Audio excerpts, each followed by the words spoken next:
Royal Academy of Music, London. And Lifetime Achievement Awards are being received by a select group of ex-students.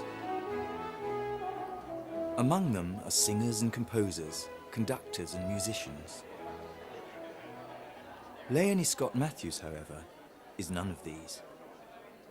Her award is nothing to do with music at all. I was incredulous, actually, because I left many years ago, and all the other people getting awards, their awards were for music. So I was the last of the old school of drama, and I went along with my tutor, Pauline Stewart, the very tutor who had tutored me at the Academy, and it was just an amazing time warp.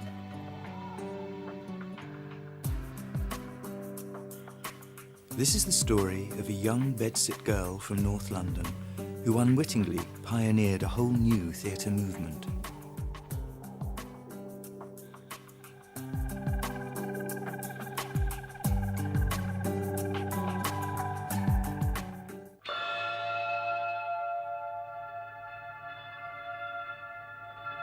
I got a black magic woman. I got a black magic woman. The hedonistic 1960s was particularly evocative for Leonie. The time for basements and joss sticks and poetry, drugs and insanity and so on.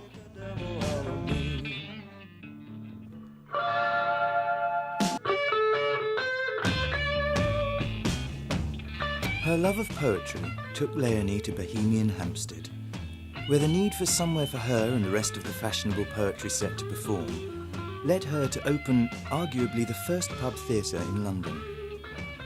I visited her in what was once the old billiard room of the Three Horseshoes pub to find out exactly what it was that she had achieved.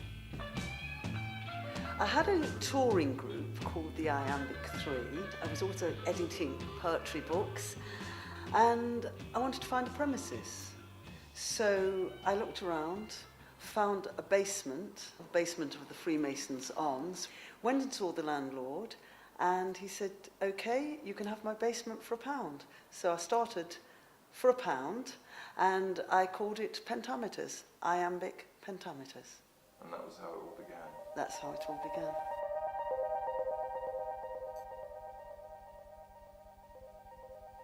The premises was becoming a little bit small for my concept.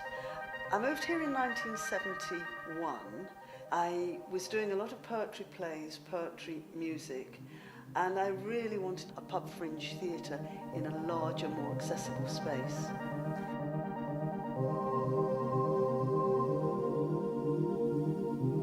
"35 years on, and she has become part of the NW3 establishment. So much so that in 1998 she was presented the Camden Good Citizens Award for her work in the community. Conservation is a very important issue for Leonie. Her allotment on Branch Hill only exists because of her sterling fight with the authorities to save the land from the dreaded urban developers. My particular plot is right in the middle, where it's like a little country garden.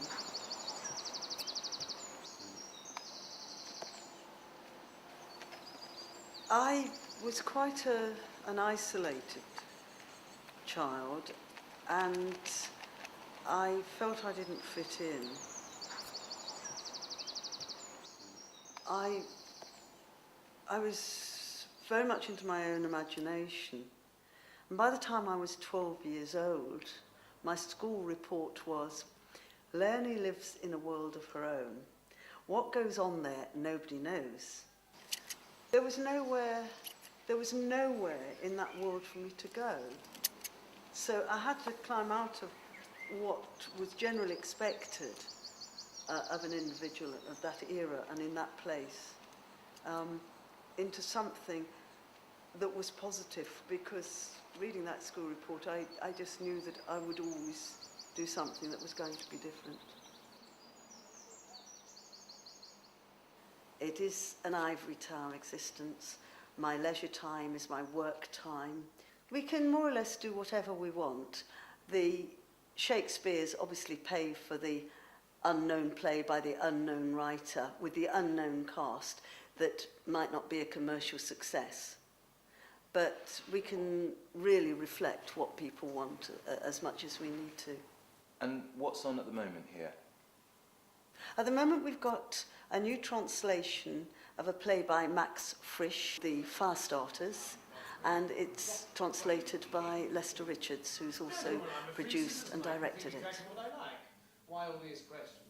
The play is a very dark comedy, set in a small provincial town that's recently been plagued by a series of arson attacks. A bumbling middle-class businessman goes into deep denial when two strangers arrive at his house and bamboozle him into letting them stay in his attic, along with several barrels of petrol and a very long fuse wire.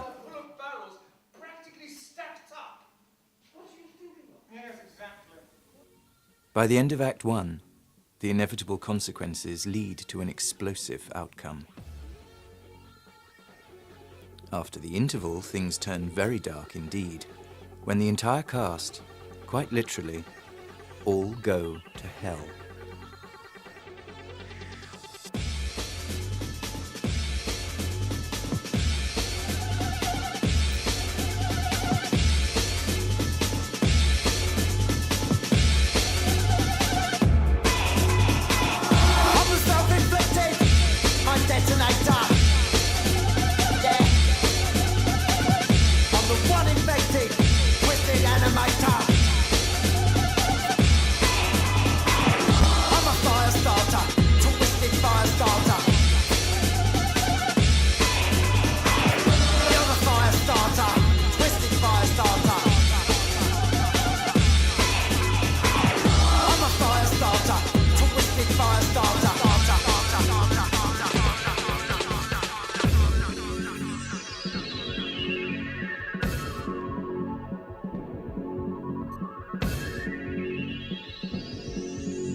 As another performance comes to an end, the curtain closes on another day, and the small theatre is locked up and put to rest for the night.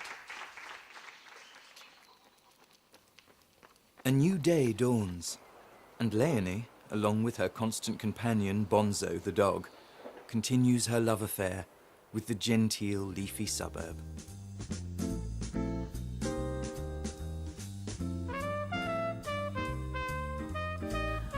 Well, I just love Hampstead.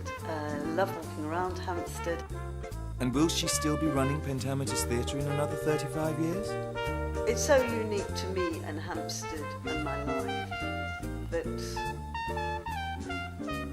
I won't ever, I don't think in my lifetime I will ever leave here, to be honest. No, I can't see I'd ever go away for good. Yeah, I think I'll be here till I go out feet first.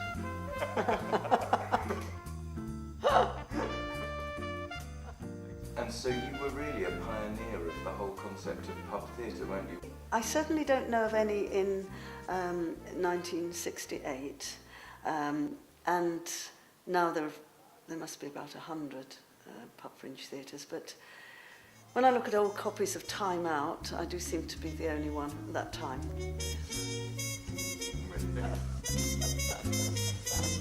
I love that thought, I do.